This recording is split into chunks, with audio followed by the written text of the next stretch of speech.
Gamers, gamerettes, ladies and gentlemen, welcome to the new 2026 season pack for the F1 25 game. I wanted to make this video as a seasoned sim racer in the F1 games for the past 10 years, off and on 6 years or so. I've been playing these games for about 10 years, sim racing for about 6 of them. I wanted to make this video, to explain a few new things from the new DLC, jump straight into F1 World, hop over into Time Trial, do some laps, and then maybe do a race or two to try and show how the new cars work. But I wanted to give my insights, give some thoughts on the matter. Look at all those liveries, all the brand new cars and stuff like that, the new 2026 regulation cars.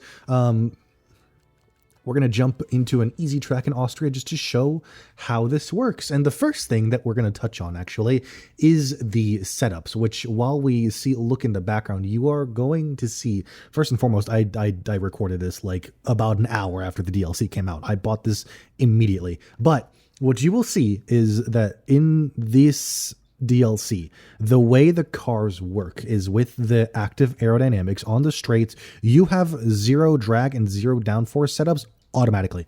So the setups for this year, you don't need to build in like different setups necessarily for each track. You want to have some variation in like the suspension geometry, but for each different track, you can just leave the wings between like 35 to 50 on each wing. Because as you saw, I dropped the wings down to about F125 levels, and realistically, honestly, this car drove like a boat with those wing settings. But realistically, the setups for this iteration of the game for 26 aren't gonna be that special. As I get a corner cutting warning there, whatever.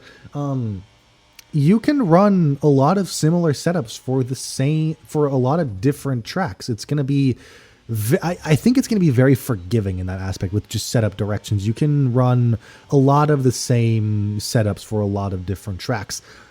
Just as long as you keep a lot of downforce on these cars so that you, one, avoid spinning like I did there, and two, you can have enough downforce for the actual corners.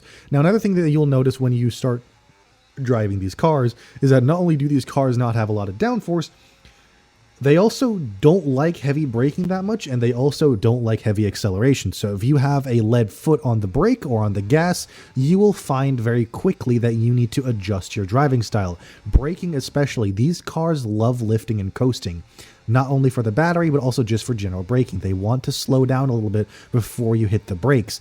That not only allows you to brake more smoothly and trail brake more effectively, but it also keeps the front brakes from doing all the work, because the front brakes are also smaller now for these cars. It prevents the front brakes from doing as much work as they need to, and also allows you to be smoother and prevent the car from locking up and spinning. Under acceleration, you will notice that the car likes to slide around a lot. That is because of the increased power of this year's power units. So you want to keep your braking a lot more smooth. You want to have a lot more smooth acceleration, as you'll see coming into this corner now. I brake too late. I don't really lift off very much, and because of that, after in power input, I just spin because I tried to gain back time and I spun too fast. Now, as you'll see in the background, I'm adjusting the setup as I go. I'm checking out somebody else's setup and going to adjust my own. You can see that every top level setup for Austria and other tracks is going to be somewhere between that 40 to 50 wing level, maybe 35 at the most. And you are going to have a different transmission setup for everybody. Suspension geometry is going to be a little bit different. Brakes, usually you want to have the brake pressure around 97 to 90, 98, maybe 95 at the least. But you don't want 100% brake pressure. That is guaranteed because the car will lock up very easily in that aspect. But overall, realistically, the handling is good. If you enjoy a nimble, light car, you will like the handling for this game. In my opinion, I thoroughly enjoyed. I have been playing, like I said, been playing these games for 6 years or so as we slide through turn 3 again, and spin, but I've been playing these games for about 10 years or so. 6 years competitive racing off and on. We're going to have my best lap at Austria in the background. These cars are very enjoyable. They're very fun to drive. You will find very quickly that it's going to be pretty fun to drive these cars. What I also decided to do was Yeah, hold on. What the fuck am I talking about? I'm recording this without a script, so I got a little bit caught up here. This is actually my best lap. I don't know what the hell the other clip was supposed to be about, but either way, as I was saying, you will enjoy these cars if you like a lighter, more nimble car. You will not like it if you have a lead foot like I used to do, or you like heavy braking without battery management. Overall, these cars are very fun to drive. You just need to get used to the new driving style. It's not that hard to get used to. It just takes a bit of time, especially because a lot of us who've been playing these games for years have a sort of pre-programmed track map in our heads of where to brake, where to accelerate, how to take a corner. You're gonna have to relearn everything because these cars are very different. That's just what I think about it. Again, braking, acceleration, the setups themselves are going to be very different. It's going to be a learning curve for everybody. Battery management as well is going to be a learning curve for everybody. So if you feel like you're slow, you might be very quick on this game. You never know. Just give it a chance. However, as we get done with this lap to do a nice solid 105.4, we're going to head to Monaco because in honor of it being the Monaco Grand Prix this weekend. When this video comes out, it's going to be tomorrow. Monaco is going to be one of those tracks where a lot of us are very used to there being a lot of downforce.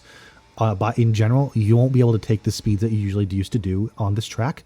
The downforce levels are so much lower, you have to go a little bit slower and a bit more careful. Again, the cars are more nimble and lighter in a little bit, so you can throw the car around a little bit more than you used to be able to, but you still need to be more careful because of the lack of downforce. You can't just throw it in because you know the car will stick. You can throw it in because it's light, but that also means that if you throw it in too hard, the car will slide and you'll be in the wall.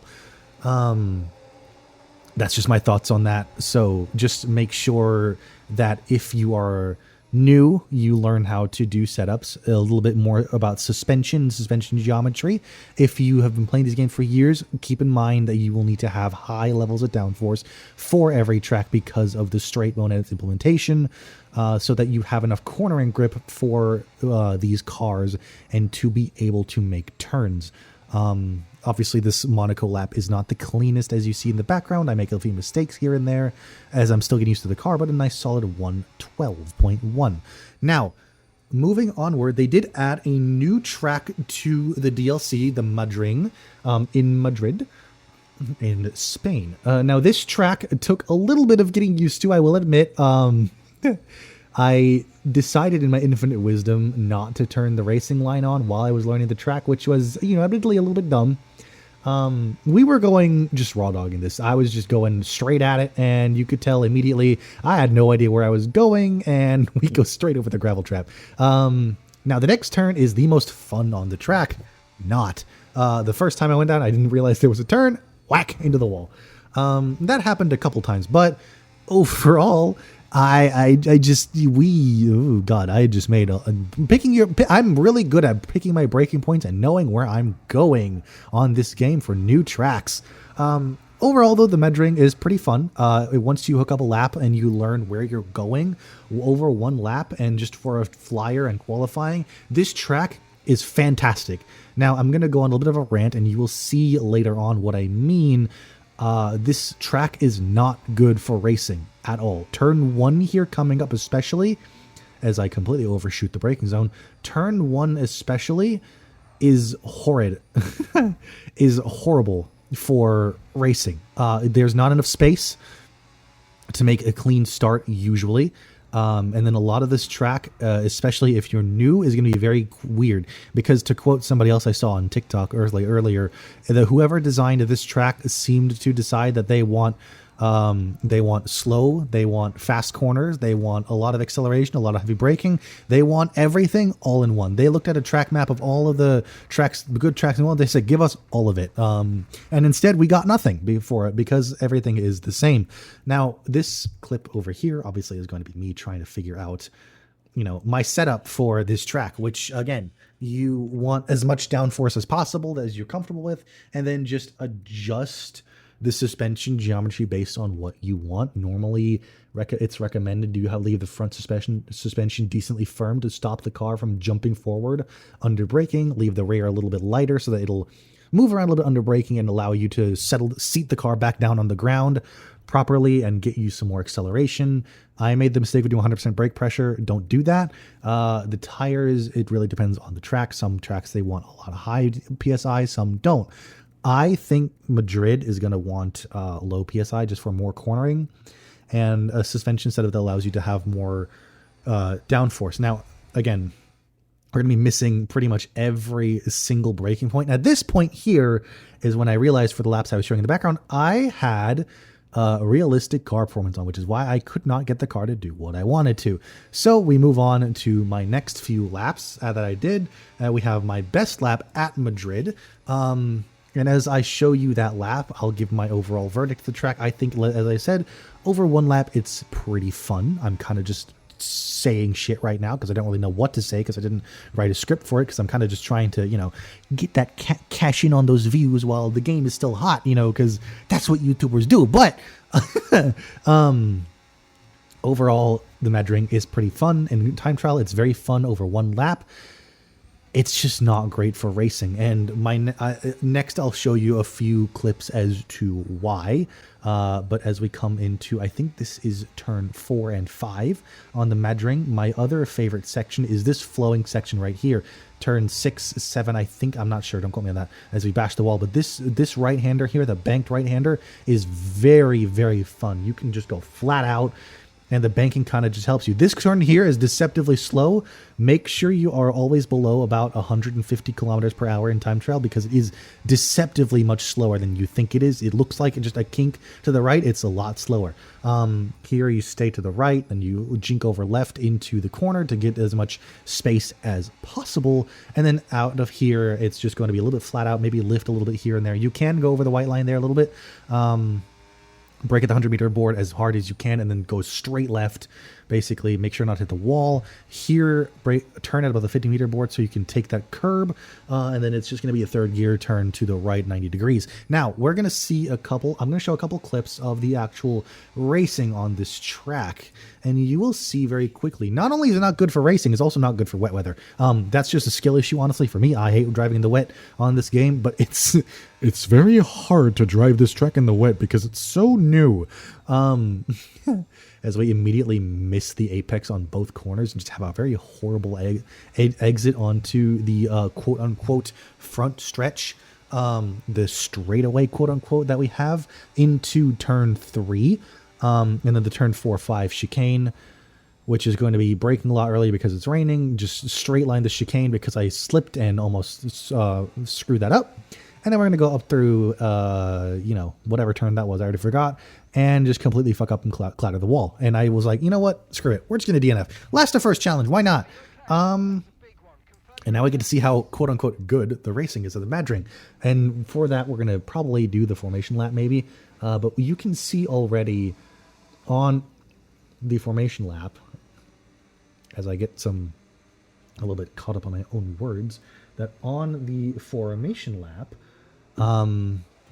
it's already going to be a little bit tight, and you'll see a couple moments for that. Also, you need to keep in mind for this game, another thing I want to touch on for the racing. If you're doing formation laps, always make sure to do the formation laps. The tires, because they are a bit smaller, lose and gain temperature a lot faster. And with these cars, it is very important because the lack of venturi tunnels on the floor of the car. It is very important that you have your tires in the right temperature window because you don't have the venturi tunnels on the floor of the car anymore to rely on for the downforce. And for the grip. A lot of the grip for the car actually in cornering, as Gabriel Bortoleto just completely slams on the brakes in front of us, a lot of the grip for the car in cornering situations comes from the tires and the wings. So you need to make sure you have a lot of downforce on the wings. You need to make sure your tires are in the optimal window for racing. If you overheat the tires or you let them cool too much, you're going to all of a sudden lose a lot of grip and a lot of cornering capability for these cars. So keep that in mind. Obviously, as we're doing this formation lap, I am struggling to do so. Usually for the mediums, you want them a little bit above 70 degrees Celsius. Excuse me. overall, though, I was doing a decent job at that, maybe dipping a little bit low on the right tire, the right front. And then Gabriel Bortoleto decides to park up in front of me again, and we get disqualified from the formation lap because I hit somebody. Anywho, moving on, we are going to have 1, 2, 3, 4, 5 red lights, and away we go. Gonna have a decent start by myself, passing Gabriel Bortoleto immediately. Kimi Antonelli, we're gonna have 4 wide in front of us. We're gonna go past all of them, pick our braking point, get next to Lewis Hamilton, maybe bump into a little bit, which is not ideal, but it's okay. We're gonna bump and squeeze by Hamilton and Behrman a little bit, get past both of them as we hit our boost button and squeeze past, and then we're going to rush up here, turn the battery off at about 150 meters. We start decelerating, and then brake at 100 meters, get past Lance Stroll into the chicane, right up behind Esteban Ocon, and go ahead up here, brake about 100 meters or so, tuck in behind Esteban Ocon, going through this little tight section here. Make sure you don't hit the wall, as well as with the sweeper, make sure you don't hit the wall here. Try and take this curb normally as you can. What we're going to do here, which is one of my favorite maneuvers at this track, is get up behind Esteban Ocon in the slipstream, dip down a little bit, turn the boost on, and slingshot around the outside into this kink to the left. We're going to tuck in behind Valtteri Bottas, go a little bit wide into this turn, and then the sweeping S right here into the third sector of the track, which turns into that really weird left-right chicane, half chicane sort of thing. 90-degree flick to the right as Valtteri Bottas loses the rear. Go through the second S of the back straight, lift off a little bit so we have a little bit more cornering grip, and then immediately miss our braking point and just clatter into the back of Valtteri Bottas. Anyways, that was going to happen a lot because the Madring, like I said, is not that great for racing, in my opinion. The first corner doesn't really do you justice, and the heavy braking zones you have randomly dispersed throughout the track don't really do you much justice for actually being able to keep up with people and also just race properly. It's overall, again, a fun track for me, but especially at the starts, racing amongst people, it is very dangerous as Lewis Hamilton just decides we're not there and turns in on us. It is very dangerous during the starts, especially if you mess up your braking point, because you are just immediately into the side of somebody. There's going to be a lot of accidents in online lobbies on this track in turn 1, and especially in the first lap in all of these chicanes, because people are not going to be able to pick their braking points or rush up on you too fast because they didn't lift and coast or still had the boost on, and it's going to be carnage. This track is not that great for racing. I don't think it's going to be a staple for a lot of leagues.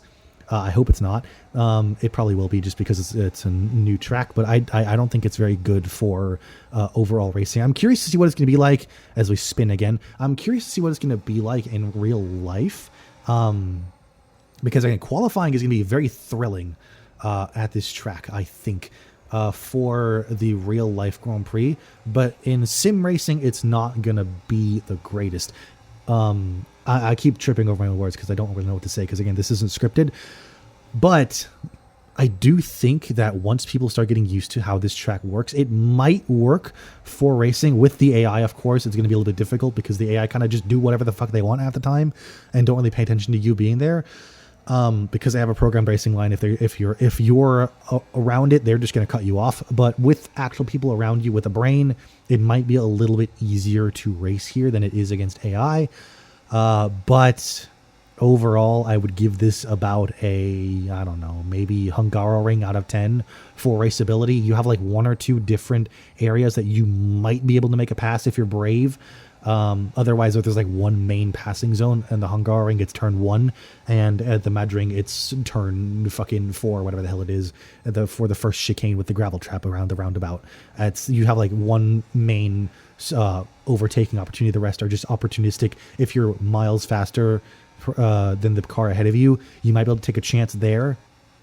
Otherwise, there's not really many opportunities. You're just going to be tucked up behind people the entire race, just waiting for something to happen.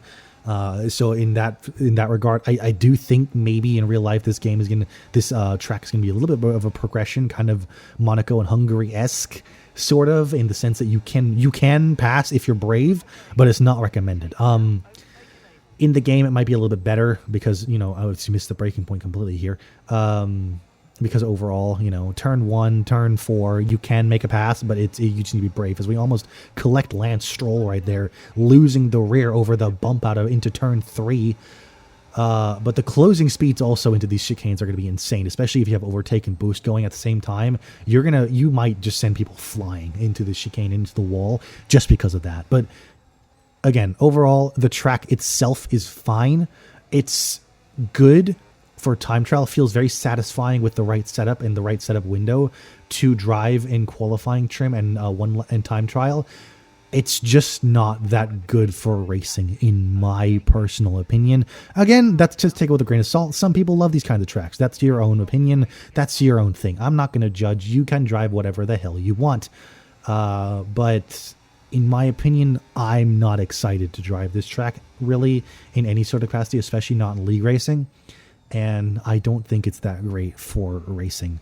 We are going to go ahead, though, and move on to the next part, which is going to be a little bit of racing around the Austria. Just in the background, other thing I want to touch on real quick before I wrap this video up is the fuel for this game. With the amount of lifting and coasting you are going to be doing in this game, as we just completely go off the track to pass people here and have to get the positions back, with the amount of lifting and coasting you have to do with these new regulations, it might be very feasible, depending on what track you're at, especially here at Austria, where it's very, very easy to just lift and coast into corners because they're so such heavy braking zones usually, and you have a lot of corners where you just kind of lift off the gas and just let the car coast through it.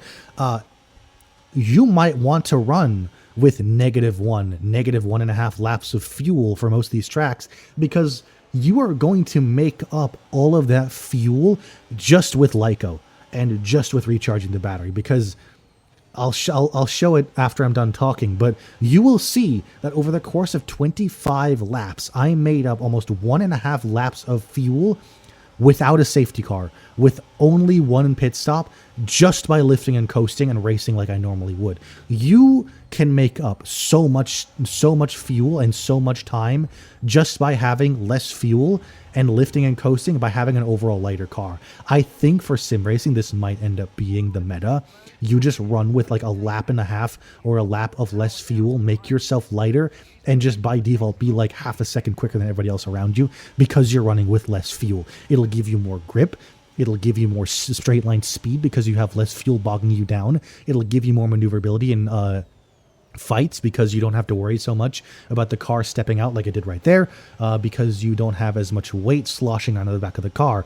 Obviously, F1 doesn't really simulate that much, but it's a nice placebo to, give yourself an excuse as to why you ended up losing a race. But you will want to, especially in career mode and in driver careers, in sim racing, or even just a Grand Prix, you'll probably want to run with less fuel than you think is necessary, with more wing than you think is necessary, and just overall lift and coast as much as possible, so you always have as much battery as you can. Now, going off of that, my final thoughts on this game and this DLC. Is it a good DLC? Absolutely. It does what it intends to do exceptionally well. I know a lot of people don't like the new regulation sets for 2026 for F1. A lot of people call them artificial. A lot of people say it kills real racing. A lot of people aren't looking forward to it very well. However, just in essence, just categorically, this DLC does a very, very good job at simulating exactly how, to most aspects, how the real-life regulations work. And because the cars are lighter and more nimble and also smaller, I personally feel like it is a lot more fun to drive these cars than it was 2022 through 2025. 22 through 25 was fun because it was easy, because the Venturi tunnels on the ground and the way that the downforce worked, you had a lot more leniency with cornering, and you could go a lot quicker than you were used to and lean on the downforce. These cars are more fun because they are more aggressive. You will feel the car move around underneath you. You will see it slide. You will slide. You will mess up your brakes. You will have to collect the car. It is more fun to me in the sense that the cars require more overall skill to drive. And also, of course, the new driving style with having to lift and coast so much, having to manage the battery so much, the absolute absurd closing speeds you get under a boost and overtake, and the amount of speed you can carry on some straights up to, like, I've seen 350 kilometers an hour at places like Monza or wherever, depending on what like train you're in. But the racing is fun. I think it's great. I think it makes for a lot of variation. The AI, even though they're still very janky because Codemasters didn't adjust the AI for the regulations very much because they were trying to focus on the actual cars themselves. The AI are a little bit janky. They do still make some decisions as if they still had the 25 levels of downforce, just kind of slam into you sometimes or cut you off in corners. That's normal though. It's a Codemasters game with EA backing. You kind of expect a little bit of jank. However, overall, I do think this DLC is worth it. I think the $25 they charge is a good price. 21.99 pounds on Great British pounds, I think, is the cost on PC, and I think 33 pounds on PlayStation. I think it's like 30 euros in Europe. I'm not sure for Asian currencies or South American, but those are like the main ones I know. I think it's worth the price. I think it's for the price you pay. You do get a lot of stuff. You get the new cars, you get a new My Team career, you get a new driver career, you get new time trial abilities. You just overall get a lot of new stuff that you wouldn't expect, along with the new Mad Ring. You get a lot of things that you can have as you perform a nice little switchback here on Liam Lawson to try and get up into P8 from P22. But overall, I do think this DLC is worth it. I think it's fun. I think you will have a lot of fun driving this. I think the new driving style is very satisfying once you get used to it, even if it feels a little bit artificial. I think the battery management is done very well categorically for what it's trying to simulate. And overall, I think if you buy this DLC or you choose to buy this DLC because of me, you will have a lot of fun playing this game again. Overall, I think it gives you a new flavor on what F1 can be like.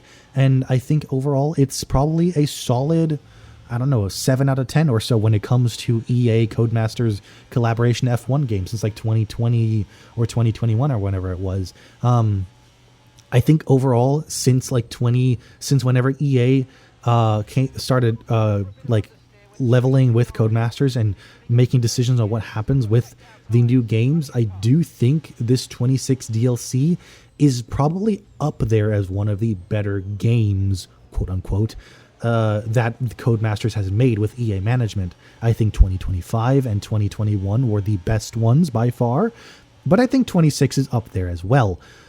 So yeah, signing off, I think, closing remarks. If you want to play the new 2026 cars, you want to get the experience for 2026, and you're okay with not having 2-player career mode, not being able to race these cars in ranked, buy the DLC. Hands down, buy the DLC.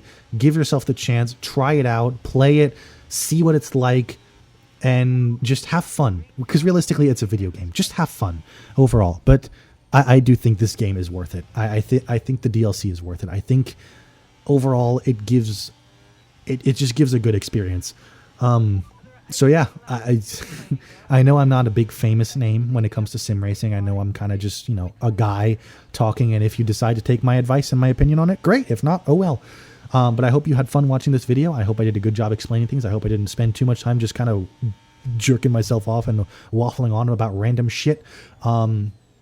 And if you buy the DLC, I hope you enjoy, as we see Valtteri Bottas taking his Cadillac to P6 somehow. Anyways, that's been Nath. I'll see you guys in the next video. Goodbye.